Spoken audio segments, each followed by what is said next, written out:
তুমি কি এসএসসি 28-এর শিক্ষার্থী? তাহলে এই ভিডিওটি কোনোভাবে স্কিপ করো না, কারণ এসএসসি 26-এর রেজাল্ট আমাদের সামনে একটি বড় সতর্কতা দিয়েছে।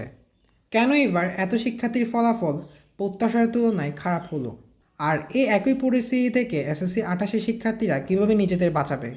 আজকের ভিডিওতে আমরা শুধু এসএসসি 26-এর রেজাল্টের কারণ বিশ্লেষণ করব না, বরং জানবো এসএসসি 28-এর জন্য এখন থেকে কী কী করা উচিত। তুমি যদি এসএসসি 28-এ ভালো রেজাল্ট করতে চাও, তাহলে ভিডিওটি শেষ পর্যন্ত দেখো। প্রথমেই একটু এসএসসি 26-এর ফলাফলের দিকে তাকানো যাক। এবারের ফলাফল আমাদের একটা বিষয় খুব পরিষ্কার করে বুঝিয়ে দিয়েছে। শুধু পরীক্ষার আগের কয়েক মাস পড়লেই ভালো ফলাফল করা সহজ নয়। অনেক শিক্ষার্থী হয়তো ভেবেছিল সময় তো আছে, পরে পড়ব, এসএসসি পরীক্ষার কয়েক মাস আগে সিরিয়াস হব।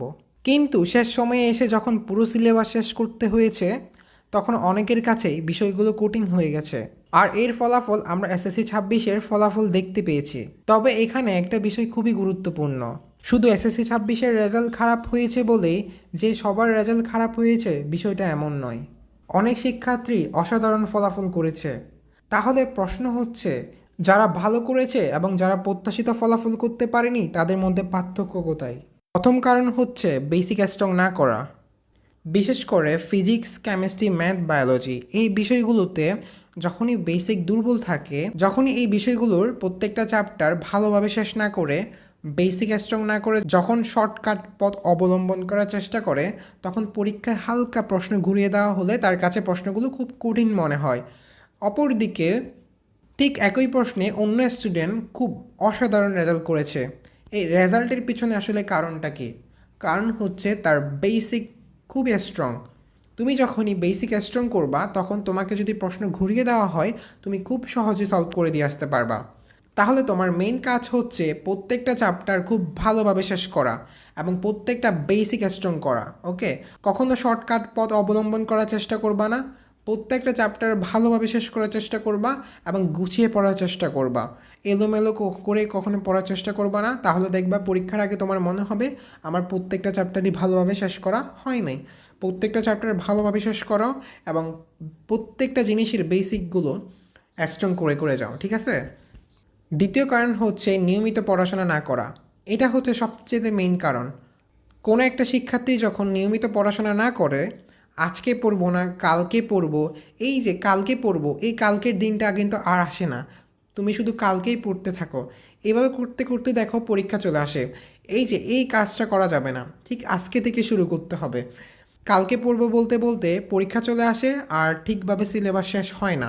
এই ঠিকভাবে সিলেবাস শেষ না হওয়ার কারণে শেষ মুহূর্তে তারা শর্টকাট পথ অবলম্বন করার চেষ্টা করে, প্রত্যেকটা বিষয় ভালোভাবে শেষ করে যায় না।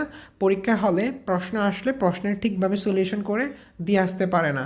প্রত্যেকটা সাবজেক্টের জন্য আলাদা আলাদা ব্লক টাইম সেট করে পড়াশোনা করতে হবে। এখন থেকে প্রত্যেকটা সাবজেক্ট গুছিয়ে পড়াশোনা করার চেষ্টা করবা, তাহলে দেখবা পরীক্ষার আগে তোমার সবগুলো চ্যাপ্টারই ভালোভাবে কমপ্লিট করা হয়ে যাবে। প্রত্যেকটা চ্যাপ্টারে গুছিয়ে পড়ার কারণে দেখবা তোমার ভিতরে একটা কনফিডেন্স কাজ করতেছে। তাই চেষ্টা করবা এখন থেকে পড়াশোনা শুরু করে দেওয়ার। পরীক্ষার আগে পড়বো এই কথাটা কখনো চিন্তা করবা না। তাই তোমার মেইন কাজ হবে এখন থেকেই গুছিয়ে পড়াশোনা শুরু করে দেওয়া। পরীক্ষার আগে শুরু করব এই চিন্তাটা কখনো মাথায় আনবা না। তৃতীয় কারণ হচ্ছে সময়ের সঠিক ব্যবহার না করা। এখনকার বেশিরভাগ শিক্ষার্থীরা ফোন এডিক্টেড। এখনকার বেশিরভাগই শিক্ষার্থী তারা সোশ্যাল মিডিয়াতে অনেক বেশি সময় নষ্ট করতেছে। তারা YouTube short, Facebook, TikTok, gaming এগুলো করে করে তাদের প্রয়োজনীয় সময়গুলো নষ্ট করে ফেলতেছে। তুমি জাস্ট 10 মিনিটের জন্য সোশ্যাল মিডিয়াতে ঢুকতেছো, কিন্তু 10 মিনিটের পরিবর্তে প্রায় 1 থেকে 2 ঘন্টা সময় নষ্ট হয়ে যাচ্ছে। এই 1 থেকে 2 ঘন্টা সময় নষ্ট হওয়ার পরে তোমার আর পড়ার প্রতি অতটা ভালো একটা মনোযোগ থাকে না। তোমার এখন থেকে সোশ্যাল মিডিয়া এডিকশন কমিয়ে দিতে হবে। তোমার এখন করণীয় হচ্ছে তুমি জাস্ট দিনের একটা সময় ব্লক টাইম সেট করে রাখো যে দিনের আধা ঘন্টা থেকে 1 ঘন্টা সময়টাতে আমি শুধু সোশ্যাল মিডিয়া ব্যবহার করব। এরপরে ওই সময়ের বাহিরে আমি কখনো সোশ্যাল মিডিয়া ব্যবহার করব না।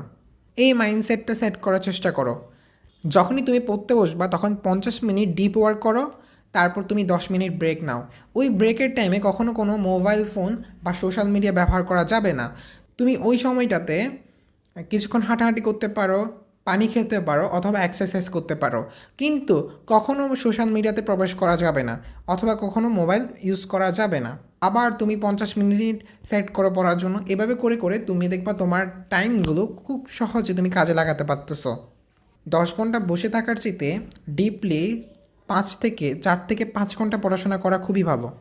এভাবে করে এখনই তোমার মূল্যবান সময়গুলো কাজে লাগানোর চেষ্টা করতে হবে। এখন থেকে আর সময় নষ্ট করা যাবে না। প্রত্যেকটা বিষয় গুছিয়ে প্রিপারেশন নিতে হবে, ঠিক আছে? এমনভাবে প্রিপারেশন নাও যেন তোমার প্রত্যেকটা চ্যাপ্টারের পরীক্ষার জন্য প্রস্তুতি হয়ে যায়।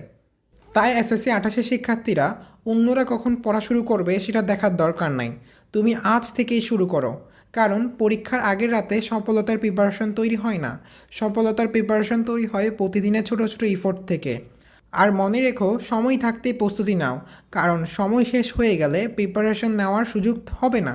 আর এসএসসি 28-এর প্রিপারেশন নিয়ে তোমাদের জন্য আমরা এই চ্যানেলে নিয়মিত ফিজিক্স ও কেমিস্ট্রির বিভিন্ন চ্যাপ্টারের একদম বেসিক থেকে শুরু করে ধাপে ধাপে অ্যাডভান্স লেভেল পর্যন্ত লেকচার দেওয়া হবে। আর তুমি যদি ফিজিক্স আর কেমিস্ট্রিতে নিজের বেসিক একদম স্ট্রং করে 0 থেকে প্রো হতে চাও, তাহলে এখনই চ্যানেলটি সাবস্ক্রাইব করে রাখো এবং আমাদের সঙ্গে তোমার এসএসসি 28-এর প্রিপারেশন জার্নিটা শুরু করো। ভিডিওটি যদি তোমার কাজে আসে তাহলে অবশ্যই একটা লাইক দিও এবং এসএসসি 28-এর বন্ধুদের সাথে শেয়ার করে দিও। তোমার এসএসসি 28-এর জার্নির জন্য অনেক অনেক শুভকামনা। ভালো প্রস্তুতি নাও, নিয়মিত পড়াশোনা করো, নিজের উপর বিশ্বাস রাখো। আবারও দেখা হবে পরের ভিডিওতে। আমি তোমাদের জন্য আরও কিছু ভালো মানের গাইডলাইন ভিডিও রেকর্ড করার চেষ্টা করব।